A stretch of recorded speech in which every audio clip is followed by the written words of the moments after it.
கவலை என்ற ஒரு தலைப்பினுடைய ஒரு கடைசி பகுதி. அதாவது நாம் கவலை என்பது இனிமேல் ஏற்படக்கூடாது என்பதற்காக நாம் பல்வேறு வகையில் சிந்தனைகளை செய்து வந்தோம். இப்பொழுது இது கடைசி பகுதி. இதுல இருக்கக்கூடிய கவலைகளை எப்படி களைவது என்பதுதான் இந்த பகுதியில் பேசப்பட்ட தப்பு. ஐயா, உங்க தொண்டை சரியில்லைன்னா நம்ம கொஞ்சம் சிம்பிளா முடிச்சிங்க. நம்ம அடுத்த கிளாஸ் கூட கண்டினியூ பண்ணலாம். சரி. ஆக இப்போ இருக்கக்கூடிய கவலைகள் அதை 4 பகுதிகளாக பிரித்து அதை நாம் கவலை என்ற லிஸ்டில் இருந்து அதை எடுத்துடணும் அப்படிங்கிறதுக்காகத்தான் இந்த 4 பகுதிகள். இப்ப இந்த 4 பகுதிகளில் போட்டு அந்த கவலையை கூட்டிக் கொள்ளக்கூடாது. அதுதான் ரொம்ப முக்கியம். இதுல போட்டு சிந்தனை பண்ணுனா அது நம் மனதில் இருந்து அது விலக வேண்டும். அதுக்காக இந்த லிஸ்ட் தவிர அப்ப அதுக்காகத்தான் இவ்வளவு நேரம் இந்த எக்ஸ்பிளனேஷன்லாம் கொடுத்தாங்க. அப்ப இப்ப சில கவலைகளை நாம தவறுதலாக போட்டு விடுகிறோம். அதாவது எந்த இடத்துல பொருத்த வேண்டுமோ அதை தவறுதலாக பொருத்தி விடுகிறோம். அப்ப இந்த இடம் பெரிய கவலையாக மாறிவிடுகிறது. அப்ப இதுதான் இந்த இடத்துல ரொம்ப கவனிக்க வேண்டிய விஷயம். இந்த சப்ஜெக்ட்ல கவனிக்க வேண்டிய விஷயம், இதை நாம் மாற்றி போட்டுவிடக்கூடாது. ஏற்கனவே நாம் என்ன செஞ்சிருப்போம்னா, இதை வேறு ஒரு இடத்தில் வைத்து அதை பார்த்து கொண்டு இருந்து கொண்டு இருப்போம். அதனாலதான் அந்த கவலை தீரவில்லை. இப்ப நிறைய பேருக்கு இந்த கவலை எனக்கு ரொம்ப காலமா இருக்குதுங்க, அது போகவே இல்லை அப்படின்னு சொன்னா அதுக்கு காரணம் என்னவாக இருக்கும் என்று சொன்னால், இந்த 4 பகுதியில் அது போட வேண்டிய பகுதியை விட்டுவிட்டு வேறு ஒரு பகுதியில் போட்டிருப்பார். அதனாலதான் கவலை நீடித்து கொண்டே போகிறது. இப்ப இந்த மகரிஷி சொல்லியிருக்கிற இந்த 4 வகையை தவிர வேறு எந்த வகையும் புதிதாக ஒன்று நம்ம ஏற்படுத்த முடியாது. மகரிஷி ஒரு லிஸ்ட் கொடுத்துட்டாருன்னா அவர் பல ஆண்டுகள் ஆராய்ச்சி செய்துதான் கொடுத்திருக்கிறார். அப்ப இப்ப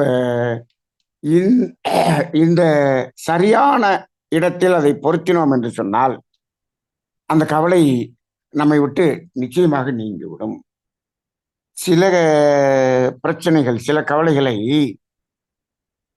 2 பகுதிகளில் இணைத்து அதை நாம் வெளியேற்ற வேண்டியது இருக்கும். அப்ப இதை ஏதாவது ஒண்ணுல மட்டும் அதை போக்க முடியாது. அப்படியும் சில கவலைகள் இருக்கிறது. ஒரு உதாரணமாக பார்ப்போம். இப்போ வியாபாரத்தில் பொருள் நஷ்டம் அப்படின்னு வச்சுக்கோ. இப்ப இதை எதுல போடுறது? வியாபாரம் செய்து கொண்டிருந்தார். இப்ப என்ன ஆயிடுச்சு, முதலீடுகள் இப்ப நம்ம ஒரு உதாரணமாவே வச்சுக்கோமே, ஒரு 20 லட்சம் போட்டு முதலீடு பண்ணி பிசினஸ் பண்ணிக்கிட்டு இருந்தார். இப்பொழுது என்ன ஆயிடுச்சு, நஷ்டம் என்று வந்து விட்டது. இப்ப அந்த 20 லட்சம் முதலீடு என்பது கரைந்து விட்டது.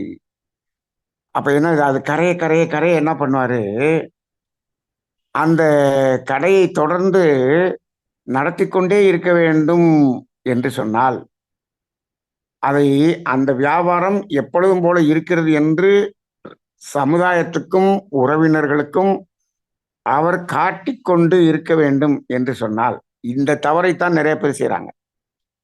இப்போ 20 லட்சத்துல 10 லட்சம் கரைஞ்சிருச்சுன்னு வச்சுக்கோங்க, நஷ்டத்துல. இப்ப கடையில பாதி பொருட்கள் தான் இருந்தது என்று சொன்னால் பார்ப்பவர்கள் ஏதோ இவருக்கு ஆகிவிட்டது என்று சொல்லி விடுவார்கள் அல்லவா? அது மட்டுமல்ல, அந்த கடையில் அந்த பொருட்கள் குறையும் போது வாடிக்கையாளர்களும் வெளியிலே போயிடுவார்கள் அல்லவா? உடனே இவர் என்ன செய்கிறார்? 10 லட்ச ரூபா கடனை வாங்கி அந்த பொருட்களை வாங்கி போட்டு கடையை நடத்துகிறார். இப்போ இந்த இடத்தில் நஷ்டம் என்பது தொடங்கிவிட்டது என்று வைத்துக் கொள்ளுங்கள். 10 லட்சம் நஷ்டம் வந்துருச்சு. இவரு இன்னொரு 10 லட்சம் கடனை வாங்கி இவர் என்ன முயற்சி செய்கிறார் என்று சொன்னால், இந்த 10 லட்சம் கடனையும் அடைத்து மீண்டும் அந்த பழைய நிலைக்கு வந்து விடுவதற்கான முயற்சியில் ஈடுபடுகிறார். சரி, இப்போ அது மீண்டும் இன்னொரு 10 லட்சம் நஷ்டமாகி கடன் 20 லட்சமாக மாறக்கூடியதாக வந்து விடுகிறது அப்படின்னு வச்சுங்க. அப்புறமும் இவர் என்ன பண்றாரு? இன்னொரு 10 லட்சத்தையும் கடன் வாங்கி 20 லட்சத்தையும் நம்ம கடன் கட்டி நாம் சமன் செய்து நம்ம பழைய நிலைக்கு வந்து விடுவோம் என்று முயற்சி செய்கிறார். இப்போ முயற்சியை விடக்கூடாது என்று சொன்னோம் இல்லையா? அது எந்த இடத்துல? இப்போ இந்த 4 கவலையை பத்தி பேசும்போது ஒரு இடத்துல பிரசன்னா சொல்லும்போது, நாம் முயற்சியை மட்டும் விடக்கூடாது, முயற்சி செய்து கொண்டே இருக்க வேண்டும், அதில் நிறுத்தக்கூடாதுன்னு ஒரு இடம் சொன்னார். அது இந்த 4 கவலையில எந்த கவலை என்று இப்ப யாராவது சொல்ல முடியுமா என்றால், அது தள்ளி போட வேண்டிய கவலை என்று ஒன்று சொன்னார் இல்லையா?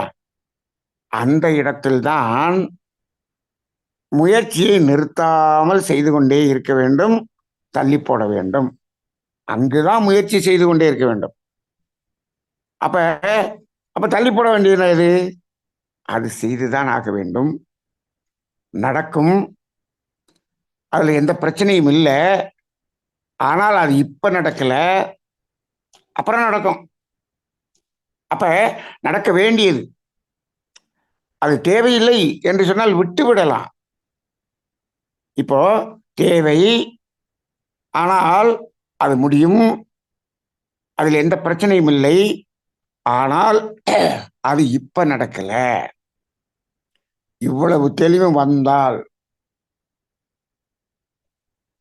இவ்வளவு தெளிவும் இருந்தால் அதை தள்ளி போட வேண்டிய கவலையில போட்டுட்டு என்ன பண்ணலாம்? முயற்சியை செய்து கொண்டே இருக்கலாம்.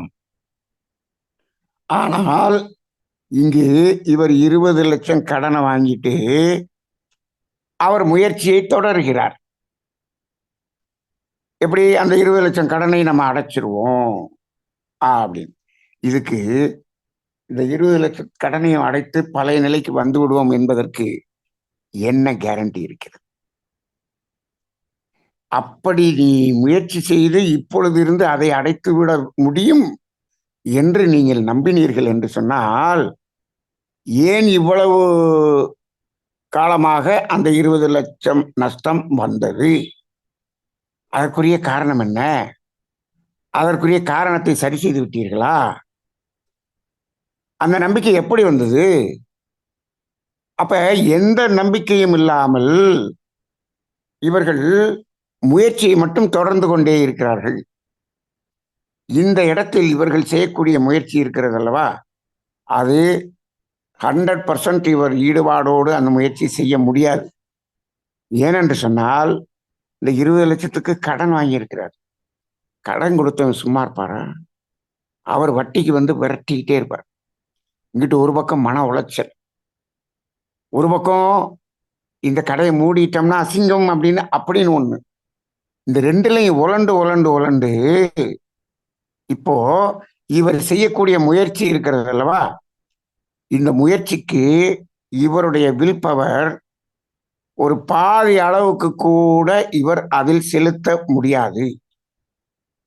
நல்லா பாருங்க, எந்த பிரச்சனையும் இல்லாமல் 20 லட்ச ரூபா முதலீடு பண்ணி முழுமையான வில் பவர்ல இருக்கும் போதே அது 10 லட்சம் நஷ்டமாயி இன்னொரு 10 லட்சம் நஷ்டமாயி இந்த நிலைக்கு வந்திருக்குது. இப்ப உங்களுடைய மன உளைச்சலில் உங்களால் முழுமையான முயற்சி செய்ய முடியாமல் இருக்கும் பொழுது எப்படி இதை சரி செய்வீர்கள்? இந்த இடத்துல அந்த கவலையில போய் மாட்டிக்கிறவங்க இருக்காங்க பார்த்தீங்களா, இவங்க தான் நிறைய. அப்ப இது என்ன செய்ய வேண்டியது என்று சொன்னால், ஏற்றுக்கொள்ள வேண்டிய கவலையாகவும் அதை எடுக்க வேண்டும், உடனடியாக தீர்க்க வேண்டிய கவலையாகவும் எடுக்க வேண்டும். இந்த ரெண்டையும் சைமல்டேனியஸா இந்த இடத்துல செய்யணும். இந்த ரெண்டையும் செய்யாம இவர் தள்ளி போடக்கூடியதில் இவர் செய்து கொண்டு இருக்கிறார். இப்போ இதுக்கு உதாரணமெல்லாம் நம்ம சொல்லவே வேண்டியதில்லை. ஒவ்வொரு ஊர்லயும் இதற்கு உதாரணம் பல பேர் இருப்பார்கள். உங்களுக்கு தெரிஞ்சவங்கலயே நிறைய பேர் இந்த கதையில இருப்பாங்க. இப்படி கவலையில் இருப்பாங்க. இப்படி கவலையில் இருப்பவர்கள் தான் குடும்பத்தோடு தற்கொலை செய்து கொள்கிறார்கள் என்று சொல்கிறார்களே, அவங்களெல்லாம் இந்த கேஸ் தான். அப்ப இதை ரெண்டுலையும் சேர்த்து செய்யணுங்கிறீங்களே, அது அப்படி ரெண்டுலையும் போடணும். இப்ப பிசினஸ் நஷ்டம் அப்படின்னு சொன்னா ஏற்றுக்கொள்ள வேண்டும் என்று சொன்னால், இப்போ 10 லட்சம் நஷ்டம் வந்துச்சுல்ல, அந்த இடத்துல அந்த 10 லட்சம் நஷ்டத்தை ஏற்றுக்கொள்ள வேண்டும். முதல்ல அதை ஏற்றுக்கொள்ள வேண்டும். அதை ஒன்றும் பண்ண முடியாது, நடந்து முடிந்து விட்டது. Past is past. எப்பொழுதுமே நடந்து முடிந்ததை மாற்ற முடியாது. இனி நடக்கப் போவதை தான் மாற்ற வேண்டும். சரி, அப்ப அந்த நஷ்டத்தை நாம் என்ன பண்ணணும்? ஏற்றுக்கொள்ள வேண்டிய கவலையில் போட்டு விட வேண்டும். அதை ஏற்றுக்க முடியலன்னா, இது ஏன் நடந்தது, அது ஏதோ ஒரு கர்ம வினையின் அடிப்படையில் நடந்திருக்கிறது, அதை ஏற்றுக்கொள். சரி, ஏற்றுக்கொண்டு அப்புறம் என்ன பண்றது? உடனடியாக தீர்க்க வேண்டியது அப்படின்னு சொல்றாங்க. என்ன செஞ்சிருக்கணும்? இந்த 10 லட்சம் நஷ்டம் ஆயிடுச்சு. இப்போ அதை அக்செப்ட் பண்ணி முடிச்சுட்டு கவலையை தூக்கி போட்டீங்களா? இப்ப என்ன ஆயிடுச்சு? அடுத்து உங்க பிசினஸ நல்லபடியாக ரன் பண்றதுக்குரிய மனம் தயாராகிவிட்டது. இப்ப என்ன பண்றோம்? அந்த 10 லட்ச ரூபாய் கடன் வாங்கி அதை தொடர்ந்தோம் இல்லையா? இப்போ இந்த இடத்துல மனம் முழு ஈடுபாடாக அந்த வியாபாரம் தொடர வேண்டும் என்று சொன்னால் அந்த 10 லட்சம் நஷ்டத்தை ஏற்றுக்கொள்ளதில் போட்டு பாதி கவலைய நீக்கியாச்சு. இன்னொரு பாதி இருக்கிறது அல்லவா, அதுக்கு 10 லட்சம் கடன் வாங்கணும் இல்லையா, அதுக்கு பதிலாக என்ன பண்ணணும்? உடனடியாக தீர்க்க வேண்டியது அப்படின்னா என்ன பண்ணணும்? நம்ம அந்த கடன் வாங்கிட்டோம், 10 லட்சம் கடன் வாங்கி தானே அந்த வியாபாரம் பண்ணோம். இப்போ என்ன ஆகுது? அந்த 10 லட்சம் கடன் தான் இப்போ அந்த வில் பவரை குறைக்குது. அந்த கடனை உடனடியாக தீர்க்க வேண்டிய கவலையில் போட்டு அதையும் தீர்த்து விட வேண்டும். இப்ப ரெண்டு சைமல்டேனியஸா செய்யறோம் பாருங்க. நஷ்டத்தை ஏற்றுக்கொண்டோம், கடனை உடனடியாக தீர்க்க வேண்டிய கடனில் போட்டு தீர்க்கணும். இது உடனடியாக எங்க தீர்க்கிறது அப்படின்னா, மகரிஷி தெளிவா சொல்றாங்க, உடனடியாக தீர்க்க வேண்டியதில் கடன் என்று இருக்கிறது, அதை தீர்ப்பதற்கு உன்னிடம் இருக்கக்கூடியதில் மானம் ஒன்றை மட்டும் தவிர மற்ற எதை என்னாலும் நீ இழந்து விடலாம், விற்று விடலாம் என்று சொல்லுகிறார். மானத்தை விற்று நீ கடன் அடைக்கணும்னு தேவையில்லை. ஆனால் உன்னிடம் இருக்கக்கூடிய இடமோ வீடோ பொருளோ, இப்ப எல்லாரும் இந்த கடன் கொடுக்கறவங்க எல்லாம் பாருங்க, உங்களுக்கு எதை நம்பி கொடுக்கறது? வீட்டு பத்திரம் இருக்கா, இடத்து பத்திரம் இருக்கா, நகை இருக்கான்னு கேட்கிறான். இப்போ அதை நம்பிதானே கொடுக்குறான். இப்ப என்ன பண்றோம்? இந்த 10 லட்சம் இவர் கடன் வாங்குறதுக்கு என்ன பண்ணியிருப்பாரு? ஒண்ணு நகையை கொடுத்திருப்பாரு, இல்லாட்டி வீட்டு பத்திரத்தை அடகு வைத்திருப்பார். இந்த அடகு வைக்கிறதுன்னு ஒண்ணு இருக்கு பாருங்க, அந்த ஒரு செயல் போல ஒரு மோசமான செயல் எதுவுமே இல்லை. இந்த அடகு வச்சு ஏன் திருப்பிடுவோம், அடகு வச்சு திருப்பிடுவோம். சும்மா திருப்ப முடியாது, நீ வட்டி கட்டிட்டு தான் திருப்பணும். சில பேர் நகையை அடகு வச்சு அடகு வச்சு அடகு வச்சு வட்டி கட்டி கட்டி மொத்தமா பார்த்தோம்னா அந்த வட்டியும் அந்த அசலும் சேர்ந்து பார்த்தோம்னா அவரு அந்த அடகு வைக்கும்போது அந்த நகையை விட்டு இருந்தாருன்னா அந்த விட்டதை வச்சு பார்க்கும் பொழுது இவர் வட்டி கட்டிக்கிட்டே வந்தார் பாருங்க. அந்த வட்டியெல்லாம் கூட்டி பார்த்தோம்னா புது நகையை வாங்கிடலாம். அப்படியாகி இருக்கும். சில பேர் அது வட்டி ஏறினோடனே சேர்த்து கட்ட முடியாம ஏலத்துக்கு விட்டுறாங்க. இப்ப ஏன் இந்த நகையை அந்த நகை பொதுவாக என்ன சொல்றோம், இந்த தங்கம் என்பதே லிக்விடிட்டி என்று சொல்லுகிறார்கள். ஒரு இடத்த விற்கணும்னா உடனே விற்க முடியாது. ஆனால் இந்த ஒரு நகையை விற்கணும்னா அதை உடனடியாக விற்று விட முடியும். அப்ப என்ன பண்றாங்க, அதுக்காக தான் இந்த நகையை வச்சிருக்கிறாங்க. அப்ப என்ன பண்ணியிருக்கணும், அதை உடனடியாக அதை விற்று விட்டு அந்த வட்டி கட்டுறது இல்லாம அது என்ன இருக்கணும், அந்த மைண்டு ஃப்ரீயா இவர் இந்த வியாபாரத்தை பண்ணியிருக்கலாம் இல்லையா. அப்ப இந்த இடத்தில் உடனடியாக தீர்க்க வேண்டிய கவலையும் அதில் இணைத்துக் கொள்ள வேண்டும். இணைத்து விட்டு இப்ப ஏற்றுக்கொள்ள வேண்டிய கவலையில நஷ்டத்தை போட்டு விட்டோம், உடனடியாக தீர்க்க வேண்டிய கவலையில இருக்கிறத விட்டு கடன் அடைச்சிட்டோம். இப்ப முழுமையான மனதின் வில் பவர்ல நம்ம வியாபாரத்தை மீண்டும் தொடர்கிறோம். இப்ப எப்படி இருக்கும், வியாபாரத்தை நன்றாக கொண்டு வந்து விட முடியும். ஆனால் இதை பெரும்பாலும் யாரும் செய்வது இல்லை, அதை தொடர்கிறார்கள். இப்போ அந்த இடத்துல இதெல்லாம் செஞ்சிட்டோம், அதுக்கப்புறமும் நஷ்டம் வருது அப்படின்னு வச்சுக்கோங்க. அதுக்கப்புறம் வருது, அப்ப திரும்பவும் ஒரு 10 லட்சத்துக்குள்ள போய் நின்றும் அப்படிங்கிறது தெரியுதுன்னு வச்சுக்கோங்க.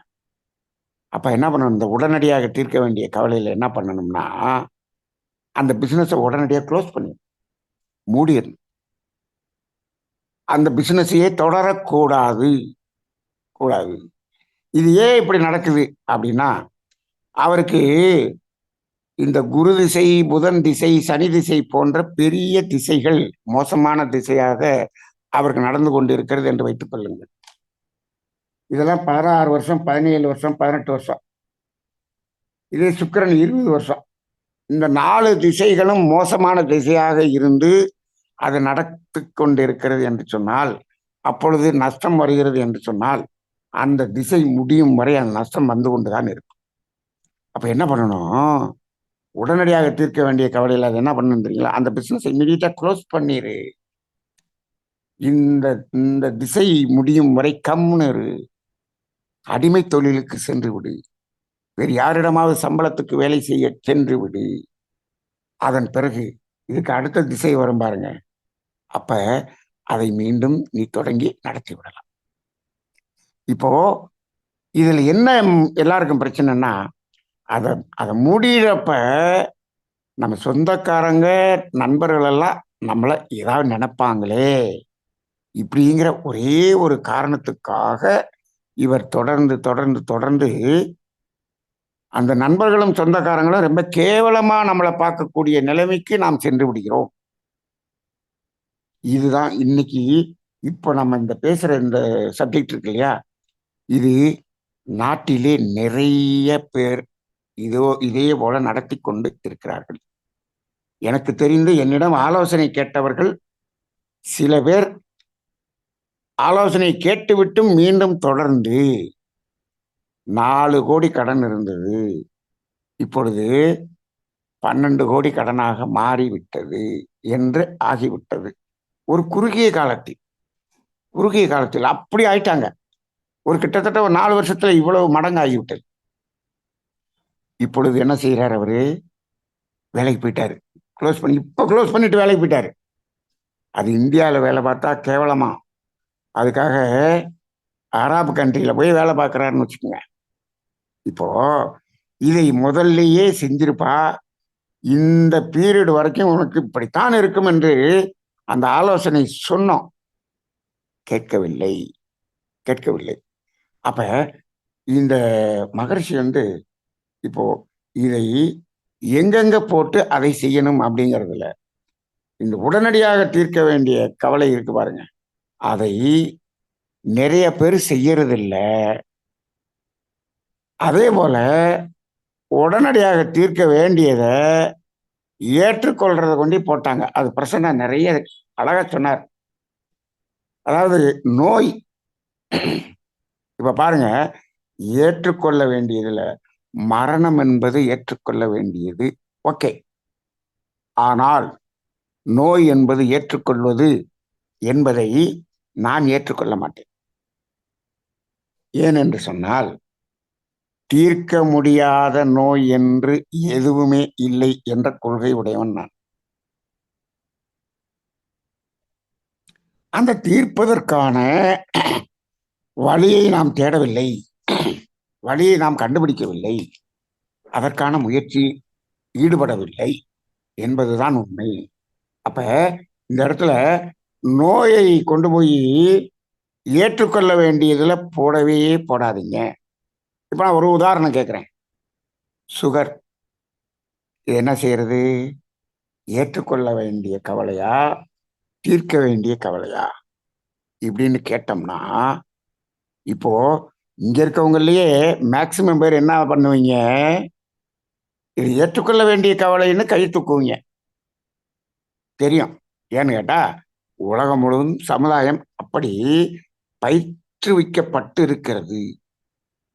சுகர் வந்துருச்சா அவ்வளவுதான், சாகிற வரைக்கும் அது ஒண்ணுமே உன்னை விட்டு போகவே போகாது அப்படின்னு இப்ப எல்லாத்தையும் எப்படி வச்சிருக்காங்க, அதை அப்படியே ஆணித்தரமாக சொல்லி மனதில் பதிய வைத்து விட்டார்கள். சுகர் வந்துச்சுன்னா நம்மளை விட்டு போகவே போக. அப்ப கல்யாணம் பண்ண பொண்டாட்டி கூட டைவர்ஸ் பண்ணிடலாம், ஆனா இந்த சுகரை ஒண்ணுமே இல்லை, கூடயே தான்ப்பா வச்சுக்கிட்டு இருக்கணும் அப்படின்னு ஒருத்தர் சொல்றார்.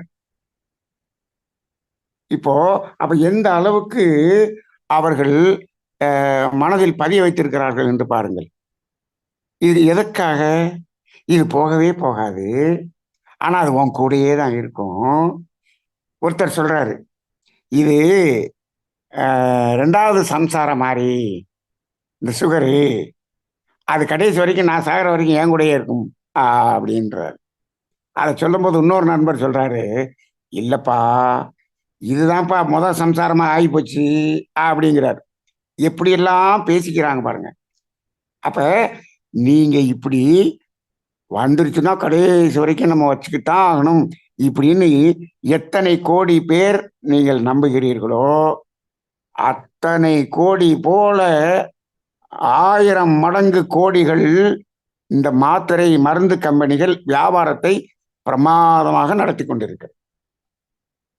அப்ப இந்த நோய் என்பது எந்த நோயாக இருந்தாலும் அது ஏற்றுக்கொள்ள வேண்டிய கவலை என்று இல்லை.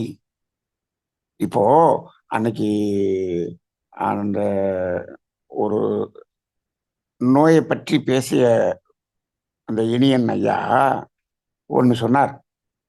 ஒருவர் நோபல் பரிசு வாங்கியிருக்காருன்னு. என்னது? அதாவது உபவாசம் என்ற பட்டினி இருந்தே கேன்சர் நோயை குணப்படுத்த முடியும் என்று அவர் நோபல் பரிசு வாங்கியிருக்கிறார். ஏங்க இது நோபல் பரிசே வாங்கிட்டாரு, அப்ப நோபல் பரிசு வாங்கிட்டா இது அந்த விஞ்ஞான உலகம் அந்த விஷயத்தை இந்த மருத்துவ உலகத்துக்கு சொல்லியிருக்குமா இல்லையா? ஆன்காலஜி டாக்டர் டிபார்ட்மெண்ட் முழுவதுக்கும் இந்த நோபல் பரிசு வாங்கியிருக்காரு, இந்த நியூஸ் அந்த மேகசின்ல எல்லாம் வந்திருக்குமா இல்லையா? வர விட மாட்டோம், அதை அப்படியே அமுக்கி விடுவோம். இது யாருக்கும் சொல்றது இல்லை.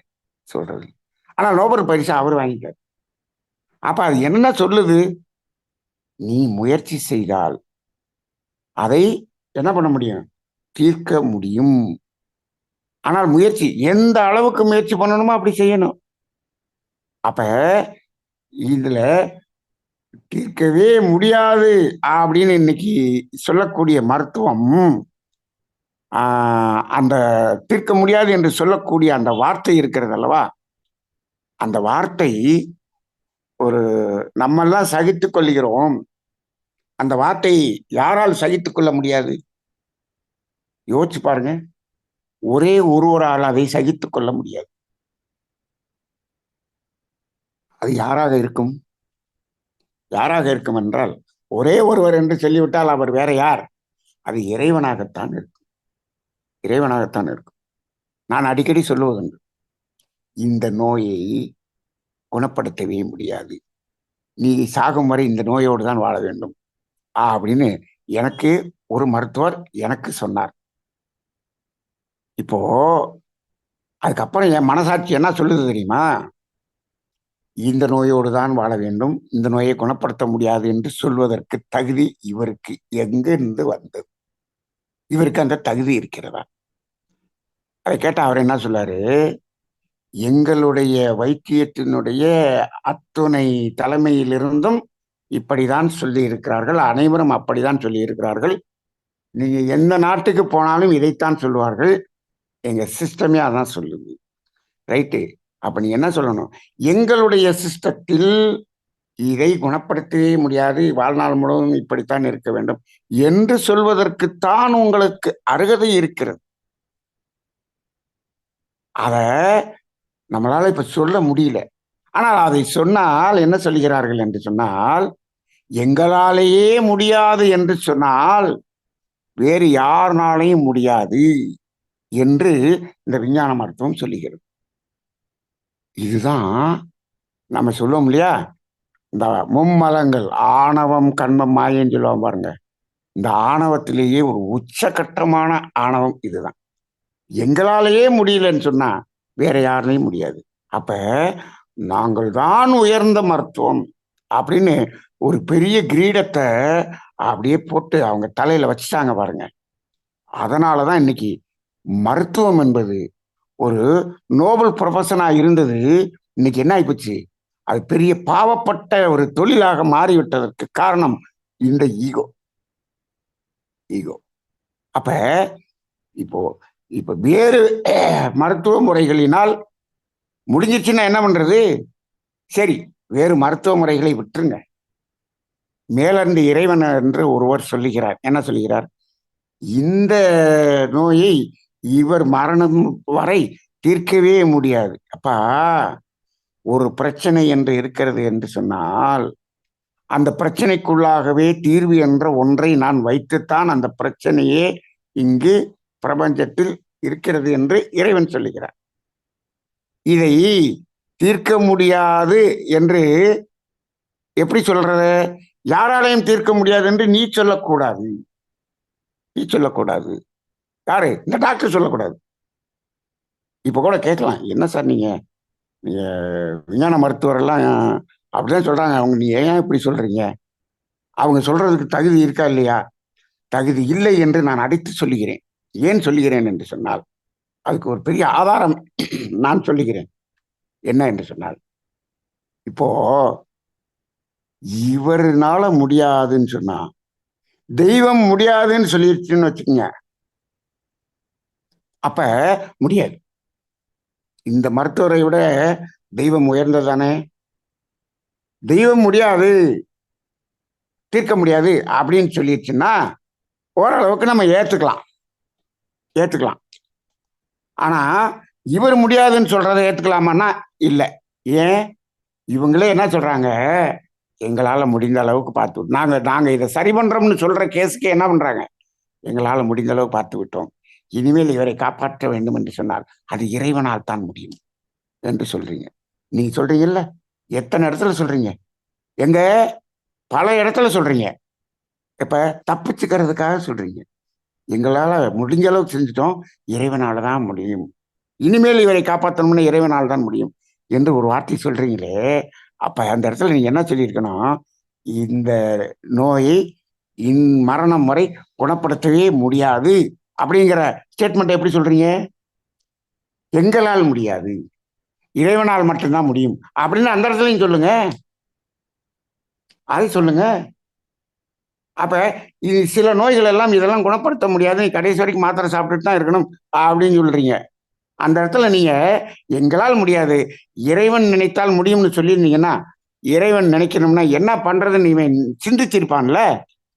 அவனை சிந்திக்கவே விடுறதில்லை, சிந்திக்கவே விடுறதில்லை. அப்ப ராக்ஃபில்லர் அதை தானே கேட்டார். ராக்ஃபில்லர் என்ன கேட்டார்? ராக்ஃபில்லர் கடைசியில மரணப்படுக்கையில் இருக்கிறார். எல்லா ஸ்பெஷலிஸ்டும் வந்து கைவிட்டு விட்டார்கள். கைவிட்டுட்டு போன பிறகு அவருடைய ஃபேமிலி டாக்டர் என்ன சொல்லுகிறார்? எங்கள் மருத்துவத்தில் நாங்கள் முடிந்தளவு செய்து விட்டோம், இனிமேல் உங்களை காப்பாற்ற வேண்டும் என்று சொன்னால் இறைவன் நினைத்தால் தான் காப்பாற்ற முடியும் என்று அந்த வார்த்தையை அங்க சொல்றார். நீ ஒரு நோயாளி சாக கிடக்கும் போது இறைவன் நினைத்தால் அப்ப கூட காப்பாற்ற முடியும்னு சொல்ற. இப்ப எல்லாத்தையும் பண்ணிவிட்டு அப்ப கூட இறைவன் நினைத்தால் முடியும்னு சொல்ற. ஆனா என்ன சொல்ற? டயபிட்டிஸ் அதை குணப்படுத்தவே முடியாது. எப்ப? ஆரம்பத்திலேயே சொல்ற. எப்ப நீ அவ்வளவையும் பண்ணி கடைசி நேரத்திலேயே இறைவனால முடியும்னு சொன்னா டயபிட்டிஸ் அது எங்களால முடியாது, இறைவன் நினைத்தால் முடியும் சொல்லு. அப்படி சொன்னீங்கன்னா இந்த டயபிட்டிஸ்காரன் என்ன சொல்லுவான்? இறைவன் நினைத்தால் முடியும் என்று சொல்கிறார்கள், இறைவன் நினைக்க வேண்டும் என்று சொன்னால் நான் என்ன செய்ய வேண்டும் என்று ஒரு கேள்வியை உள்ள கேட்பான் இல்லையா? அங்க அந்த கேள்வியை ராக்ஃபில்லர் கேட்டார். என்ன கேட்டார் அந்த டாக்டர்கிட்ட? இறைவன் நினைத்தால் என்னை காப்பாற்ற முடியும் என்று சொல்லுகிறீர்களே, இறைவன் நினைக்க வேண்டும் என்று சொன்னால் நான் என்ன செய்ய வேண்டும் என்று கேட்டார். இப்போ அந்த ராக்ஃபில்லர் அந்த கேள்வியை கேட்டதுக்கு காரணம் என்ன? அவருக்கு தெய்வமே அந்த ஃபேமிலி டாக்டர் தான். அவர் ஒரு வார்த்தை சொன்னார் பாருங்க, இனிமேல் உங்களை காப்பாற்ற வேண்டும் என்று சொன்னால் இறைவன் நினைத்தால் காப்பாற்ற முடியும் அப்படின்னு சொன்னார் பாருங்க. அப்ப அந்த டாக்டர் தான் தெய்வம் மாதிரி அந்த இடத்துல. அப்ப இவர் அதுக்கு பதில் கேட்டார் பாருங்க, இறைவன் நினைக்க வேண்டும் என்று சொன்னால் நான் என்ன செய்ய வேண்டும் என்று. அற்புதமான கேள்வி, நான் என்ன செய்ய வேண்டும்? அந்த இடத்துல அந்த டாக்டர் அற்புதமான பதில சொன்னாருங்க. இறைவன் நினைக்க வேண்டும் என்றால் நான் என்ன செய்ய வேண்டும் என்று இவர் கேட்கிறார். இறைவன் சும்மா நினைக்க மாட்டான். அவரு ராக்ஃபில்லரு அந்த கேள்வியை பாருங்க, இறைவன் சும்மா நினைக்க மாட்டான். நான் என்ன செஞ்சா இறைவன் நினைப்பான். இந்த இடத்துல இதை அப்படியே வச்சுக்குங்க, இந்த இடத்த அப்படியே நிறுத்தி வச்சிருப்போம். நிறுத்திட்டு அப்படியே இன்னொரு விளக்கத்தை இந்த இடத்துல பார்ப்போம். என்ன பார்க்கணும்னா, திருவள்ளுவரை இந்த இடத்துல போய் கேட்போம். அவர் என்ன சொல்றாரு? தெய்வத்தால் ஆகாது எனினும் முயற்சி தன்மை வருத்த கூலி தரும். இந்த இடத்துல பாருங்க, தெய்வமே முடியாது என்று சொன்னாலும் ரொம்ப இந்த இடம் ரொம்ப சிந்திக்க வேண்டிய இடம். இன்னைக்கு என்னமோ இந்த இதையும் அதையும் பொருத்தி பார்க்கணும்னு இன்னைக்கு திடீர்னு என் மனசுக்குள்ள தோணுது. தொண்டை சரியில்லைனாலும் இதை பேசி ஆகணும்னு தோணுது. தெய்வத்தால் ஆகாது எனினும், தெய்வமே முடியாதுன்னு சொன்னாலும் மெய் வருத்த கூலி. உன்னுடைய முயற்சி மெய் வருந்தி நீ செய்யக்கூடிய செயல் அது கூலி தரும். அப்ப இப்ப பாருங்க, இப்ப தெய்வமே முடியாதுன்னு சொன்னா கூட அந்த பிரச்சனைக்கு உரியவர் நினைத்தால் முடியும் என்று சொன்னால், ஒரு டாக்டர் முடியாதுன்னு சொல்றாரு. அப்ப தெய்வமே முடியாததையே இவர் செய்ய முடியும்னா ஒரு டாக்டர் முடியாதுன்னு சொன்னதை செய்ய முடியாதா? இது யோசிக்க வேண்டியதாக இருக்கிறது, சிந்திக்க வேண்டியதாக இருக்கிறது. ரைட்டு. அப்ப இப்ப இந்த இடத்துல நான் மருத்துவர்களுக்கு என்ன சொல்றேன்னா, எங்களால முடியாது, இறைவன் நினைத்தால் முடியும்னா இந்த இடத்துலயும் சொல்லுங்க. அப்ப இந்த பேஷண்ட் இருக்காங்கல்ல, அவங்கள சில பேர் இப்ப இதே டயபிட்டிஸ் பேஷண்ட் சில பேர் என்ன கேட்பாங்க? ஐயா, இறைவன் நினைக்க வேண்டும் என்று சொன்னால் நாங்கள் என்ன செய்ய வேண்டும் என்று கேட்பார்கள். கேட்டு எங்க வருவாங்க? ஒரு 1000 பேர் தமிழ் ஆனந்த யோகத்துக்கு வருவாங்க, வந்து இணைவாங்க, டெய்லி ஸ்பீச் எல்லாம் கேட்பாங்க. ரைட். என்ன செய்ய வேண்டும், நீங்க என்ன செய்ய வேண்டும் என்பதைத்தான் தினந்தோறும் இங்க சொல்லிட்டு இருக்கோம். இறைவன் நினைக்க வேண்டும் என்றால் என்ன செய்ய வேண்டும் என்பதை மட்டுமே சொல்லிக் கொண்டிருக்கக்கூடியதுதான் இந்த தமிழ் ஆனந்த யோகம். நம்ம எந்த ஆசையும் காட்டுறதில்லை. நம்ம தமிழ் ஆனந்த யோகத்துல நம்ம தத்துவத்தை சொல்லிக் கொண்டிருக்கிறது எல்லாமே, இதையெல்லாம் நீங்கள் செய்தீர்கள் என்று சொன்னால் இறைவன் நினைப்பான். சும்மா அப்படியே நீங்க அப்படி வேஷம் போட்டு அப்படி சங்கல்பம் போட்டு இறைவனை நினைக்க சொன்னா நினைச்சிருவான்னா இந்த வேஷத்துக்கெல்லாம் நடக்காது, நடக்காது. அப்ப அந்த வகையில் இப்ப வாங்க, அவர் என்ன கேட்டாரு, நான் என்ன செய்ய வேண்டும், இறைவன் நினைக்க வேண்டும் என்றால். அப்ப இந்த டாக்டர் பதில் சொல்றாரு ராக்பில்லருக்கு, நீங்கள் எங்கெல்லாம் உலகத்தில் துன்பம் இருக்கிறதோ அந்த துன்பத்தை எல்லாம் நீங்கள் போக்கினீர்கள் என்று சொன்னால் இறைவன் நினைப்பான். நான் சொல்றேன், அந்த ஃபேமிலி டாக்டர் இருக்கார் இல்லையா, அவர் நம்ம பேராசிரியருக்கெல்லாம் ஒரு பேராசிரியராக என் கண்ணுக்கு தெரியுது. ரொம்ப நல்ல மனிதர், ரொம்ப அற்புதமான மனிதர். இந்த பதில அவர் எப்படி சொல்லியிருக்கார் பாருங்க. அவருக்குள்ள ஏதோ ஒரு மகான் உள்ள வந்துதான் அந்த இடத்துல அந்த வார்த்தையை சொல்லியிருக்க முடியும். இறைவன் நினைக்க வேண்டும் என்று சொன்னால் நீங்கள் இதை செய்ய வேண்டும். அந்த இடத்துல என்ன சொல்லிட்டாரு பாத்தீங்களா, கர்மவினை கழிவதற்கான புண்ணிய செயல்களை செய்ய வேண்டும். இதைத்தான் நம்ம அடிச்சு தலையில அடிச்சு அடிச்சு அடிச்சு அடிச்சு சொல்லிக்கிட்டே இருக்கோம் தமிழ் ஆனந்த யோகத்துல. ஆனா யாரும் கேட்க மாட்டேங்கிறாங்களே. சரி, பரவாயில்ல, சொல்லிக்கிட்டே இருப்போம். இப்போ உடனே ராக்பில்லர் என்ன பண்ணாரு, அதை செய்தார், உடனடியாக செய்தார். அவரிடம் இருந்த கோடிக்கணக்கான சொத்துக்களை எல்லாத்தையும் வச்சு துன்பம் இருக்கிற இடத்துல எல்லாம் துன்பம் போக்கும் செயலை செய்தார். செய்ய செய்ய செய்ய மெடிக்கல் மிரக்கல் என்று நடந்தது. எந்தெந்த சிஸ்டம் எல்லாம் எந்தெந்த ரீடிங் எல்லாம் கீழே போச்சோ அந்த ரீடிங் எல்லாம் டெவலப் ஆக ஆரம்பிச்சிச்சு. உடனே அந்த ஃபேமிலி டாக்டர் மீண்டும் அந்த ஸ்பெஷலிஸ்ட் எல்லாம் கூப்பிடுறாரு. இது எப்படி எப்படி இம்ப்ரூவ் ஆச்சு, இது வழியே இல்லையே, இது இம்ப்ரூவ் ஆகிறதுக்கு சான்ஸே இல்லையே. இப்ப சொல்லுப்பா, உங்களால முடியல, ஆனால் இறைவனால் முடியுது. இறைவனே என்ன சொல்றான், நான் டைரக்டா செய்ய முடியாதுப்பா, அது ஒன்னால் முடியும். இறைவனாலே முடியாது என்று சொன்னாலும் அது ஒன்னால முடியும் அப்படின்னு செய்ய சொல்றான். அதுக்கப்புறம் அப்படியே இம்ப்ரூவ் ஆகி அவர் எந்திரிச்சு நடந்துட்டார், ஆரோக்கியமாக வந்து விட்டார். இப்போ பிரசன்னா அவங்க பாட்டி எந்திரிச்ச மாதிரி, ராக்பில்லர் எந்திரிச்ச மாதிரி பிரசன்னா பாட்டி எந்திரிச்சிருக்கிறாங்க இன்னைக்கு. சரி, அப்ப இதுதான் அந்த கான்பிடன்ட். அப்ப இந்த இடத்துல மரணம் என்பது ஏற்றுக்கொள்ள வேண்டியது, நோய் என்பதை ஏற்றுக்கொள்ள வேண்டிய கவலையில் போட்டால் உலகத்தில் உள்ள மருந்து கம்பெனிகள் கோடி கோடியாக சம்பாதிக்குமே தவிர இந்த ஒரு கவலையை தூக்கி அதுல தூக்கி போட்டதுனால பல கோடி வியாபாரம் நடக்கிறது.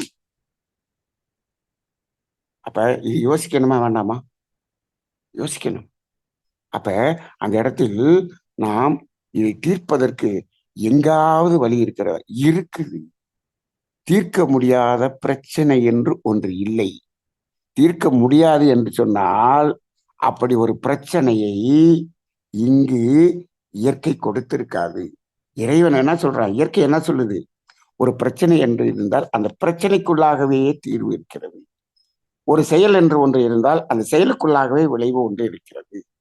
நீ அதை தேடணும்பா, முயற்சி பண்ணணும்பா அப்படின்னு சொல்றாரு. அப்ப ஆக இப்ப இந்த இடத்துல இந்த நோய், கடன், இந்த கவலையிலேயே இந்த ரெண்டு தாங்க ரொம்ப ரொம்ப ரொம்ப ரொம்ப முக்கியமானது, ரொம்ப ரொம்ப முக்கியமானது. இதில் நம்ம முதல்ல சொன்ன மாதிரியான அந்த கடன் இருக்கே, அதுல நிறைய பேர் சமீபத்தில் என்னிடம் கூட ஒருத்தங்க ரொம்ப கேட்டாங்க, 30 கோடி கடன். 30 கோடி கடனுக்கு விற்கிறதுக்கு பொருள் இருக்கு, சொத்து இருக்கு, அந்த சொத்து முழுதையும் அடகு வச்சு என்ன பண்ணிக்கிட்டு இருக்காங்க, இப்ப வட்டி கட்டிக்கிட்டு இருக்காங்க. இப்ப என்னாச்சு, வட்டி கட்டவே முடியாத அளவுக்கு போய் நின்றுச்சு. அதை வித்து கடன் கட்டியிருந்தா பிரச்சனை முடிஞ்சிருக்கும் அன்னைக்கே. ஆனா என்ன நடந்திருக்கும், சொந்தக்காரங்கள்ட்ட இருந்து அவமானங்கள் வந்திருக்கும். அந்த அவமானங்கள் வந்திருந்தா கர்மவினை சுத்தமா கழிஞ்சிருக்கும். இன்னைக்கு ரொம்ப ரொம்ப அப்படியே ஹாப்பியா இன்னைக்கு வாழ்ந்துகிட்டு இருந்திருப்பாங்க. இதை கொண்டு போய் அடகு வச்சு இன்னைக்கு மாட்டிக்கிட்டாங்க. மகரிஷியினுடைய தத்துவம் எவ்வளவு தெளிவாக இருக்கிறது. இது ஏதோ இந்த கவலை ஒழித்தல் சப்ஜெக்ட் ஏதோ நம்மளை மாதிரி ஏதோ பாமரனுக்கு என்று நினைக்காதீர்கள். இது பெரிய பெரிய கோடீஸ்வரனுக்கும் பொருந்தும். இப்ப இது எங்க பெரிய அனில் அம்பானிக்கும் பொருந்தும், முகேஷ் அம்பானிக்கும் பொருந்தும்.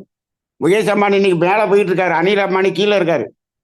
ஆனா அவர் அண்ணனை மாதிரி ஆகணும்னு அவரு இப்ப என்ன பண்ணி கடை வாங்கிட்டு ஓடிக்கிட்டு இருக்காரு. அவருக்கு இந்த அகத்தாய்வு தெரிஞ்சு விட்டால் என்ன பண்ணுவாரு, அண்ணன் எங்கிட்ட போயிட்டு போறாரு விடியா, நம்ம எப்படி ஹாப்பியா வாழ்றதுன்னு அவருக்கு வந்துருவாரு. இந்த கவலை ஒழித்தல் சப்ஜெக்ட் அவருக்கு கொடுக்க வேண்டிய சப்ஜெக்ட். இந்த இந்த இந்த சப்ஜெக்ட் யாருக்கு கொடுக்க வேண்டியது? எல்லாருக்கும் கொடுக்க வேண்டியது. இதை கொடுத்தோம்னா நிறைய குடும்ப தற்கொலைகளை நிறுத்தி விடலாம். இந்த தத்துவம் தெரிந்து விட்டால் தமிழ்நாடு கடன் இல்லாம வாழ்ந்துடும். எத்தனை நாடுகள் இன்னைக்கு இப்ப இன்னைக்கு இலங்கை போன்ற நாடுகள்லாம் கடனில் தத்தளித்து கொண்டு இருக்கிறது. ஏன்? இந்த இந்த தத்துவம் தெரியாததுதான். இந்த தத்துவம் தெரியாத தனி மனிதனும் வீழ்ந்து போகிறான். இந்த தத்துவம் தெரியாத குடும்பமும் வீழ்ந்து போகிறது. இந்த தத்துவம் தெரியாத நாடும் வீழ்ந்து போகிறது. அதனால இந்த தத்துவம், இன்னைக்கு பேசப்பட்ட தத்துவம் சாதாரண தத்துவம் அல்ல. உலக மனிதர்கள் அனைவருக்கும் இருக்கக்கூடிய ஒரு அற்புதமான தத்துவம். அது அடிப்படையில இதை மட்டும் புரிந்து கொள்ளுங்கள். புரிந்து கொண்டு அதை எங்கு எதை போட வேண்டுமோ அதை சரியாக பொருத்தி கவலையை ஒழித்து விட முடியும். கவலை இல்லாத ஒரு வாழ்க்கையை வாழ முடியும். நன்றி. வாழ்க வளமுடன்.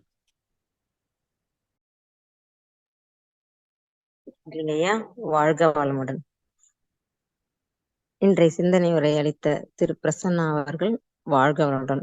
அதன் விளக்க உரை அளித்த நமது நண்பனி ஐயா அவர்கள் அருட்பேராற்றல் கருணையினால் உடல் நலம், நீலாயுள், நிறை செல்வம், உயர் புகழ், மெய்ஞானம் பெற்று ஓங்கி வாழ்க வளமுடன்.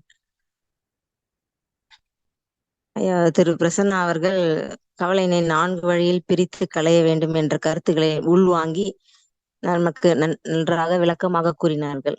அதனைத் தொடர்ந்து நமது இறைஞ ஆசிரியர் அவர்கள் மேலும் அதற்கு பல உதாரணங்களுடன் விளக்கங்களை அளித்தார். இன்றைய சமுதாயத்தில் உள்ள மருத்துவர்களின் மீதுள்ள ஆதங்கம், அவர் உடல் நலனை கூட பொருட்படுத்தாமல் அவருடைய கருத்துக்களை ஆதங்கத்தோடு சேர்த்து எடுத்துரைத்தார்கள். நன்றிங்க ஐயா, சிறப்புங்க ஐயா. உங்களுக்கு உடல்நிலை சரியில்லாத காரணத்தால் கேள்வி பதில் நிகழ்வு இன்று இல்லை. உங்கள் கேள்விகளை குறித்து வைத்துக் கொண்டு மீண்டும் ஒரு நாள் ஐயாவிடம் கேட்டு தெளிவடைவோம்.